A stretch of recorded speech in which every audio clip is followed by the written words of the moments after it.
Celebrating 25 years in the music business, and it was just over 20 years ago that Mbop was in the charts. HANSON are my special guests this afternoon. They're in the UK for a very brief time before heading back to the States, and we caught up with them and got a chance to hear their brand new Christmas song. It's called Finally It's Christmas.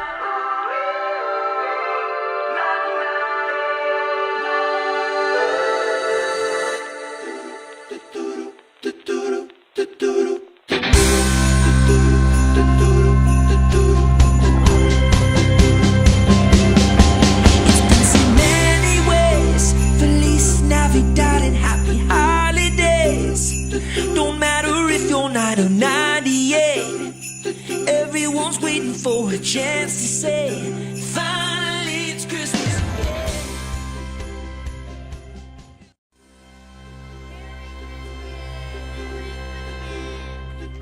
It's BBC Essex, my special guests, HANSON, on the show today.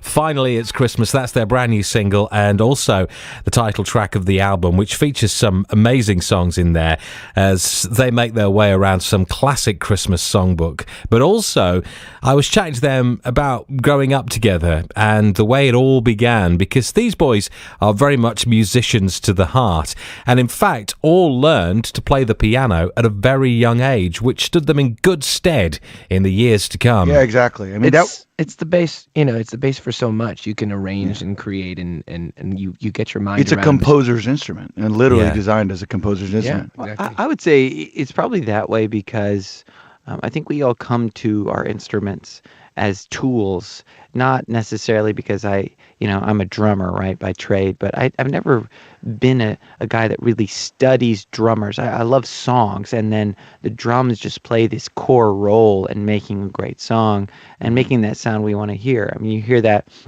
in the way we arrange songs on this new Christmas record too. Like the way we approach the drums is part of what makes this version of Winter Wonderland unique, right? Or Wonderful Christmas Time, for example. Yeah, exactly. So it's funny though, isn't drummer. it? Yeah, it is strange though, isn't it? Because one thing I always find whenever I chat to musicians, the one thing that they're always sort of fighting against is to be put into this box, which of course record labels are very keen to do.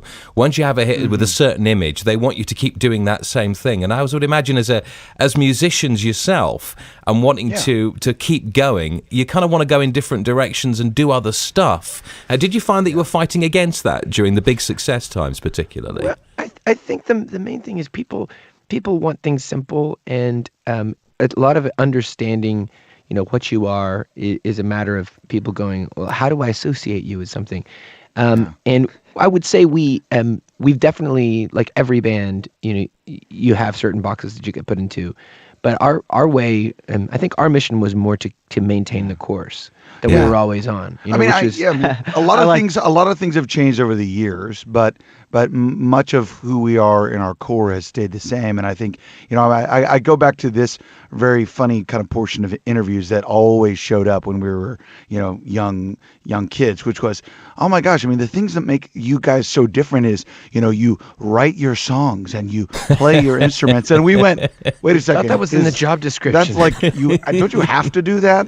Yeah, it is funny though, isn't it? Because you were part. I mean, particularly around '96, you were part. Everybody was desperate for a boy band, weren't they? And I know that that you were being followed around, and they were trying to make you into this, I don't know, Osmonds like band almost. Yeah. They wanted that badly because that's where the money was. And it strikes me. I mean, listening to this album, which I've got to say, guys, is really accomplished. There's some beautiful versions of real classics. Someday at Christmas, for instance, and Wonderful Christmas Time, and as you've never heard Paul McCartney's Wonderful Christmas Time before, it strikes me that you guys now are doing 25 years on what you've always really wanted to do, which is you take it and you make it your own. Absolutely. I mean, when you look at the DNA of Christmas records, and so much of it is about nostalgia and sort of these classic songs that have been done by, in many cases, amazing artists. You really have to find a way to give a reason for making a new version of it. Yeah. At least we do, because that's the the composer in you says, I don't want to just do a song because I want to do a song because I can add something to it. And so you talked about Paul McCartney's Wonderful Christmas Time. Like, we wrote a whole new section to the song, and we changed the way the drums are played because we wanted to be true to the original feeling, but come at it from an angle that is, our own, that we can sort of put our mark on. And so you kind hear of break it and then remake it almost in a way. I think people will hear our version and they immediately know what they're listening to. And in some ways, it almost feels like, for me, what I always hear in my head, that song, but it's not. It's kind of this new approach to it. It has these Motown drums, and it has a whole nother chorus, which kind of adds to the spirit of what that song is. And there's several cases like that. I think it hopefully just becomes new traditions. Yeah, I was looking at your tour as well that you've been on, which is immense. I mean, absolutely immense. Right across the States, into Canada, back into the UK again, sold out venues and all the rest of it. How do you guys find touring these days? Because, I mean, a lot of people will who haven't seen you for a while will see you on stage and expect you to be the same age you were in 1996, won't they? No, we would not be in for a rude awakening. Yeah, well, we would have discovered time travel, which is amazing. This tour started in May, traveling, celebrating the anniversary with the European tour. Then we went to Australia, New Zealand, and South America, and the US, and Canada, and then we started it all back up again with this Christmas run of shows. I think the key thing about our touring's amazing because, one, you're actually playing music, and oftentimes, as much as we enjoy talking about it, we're primarily doing what we do so we can play and so we can write and make music.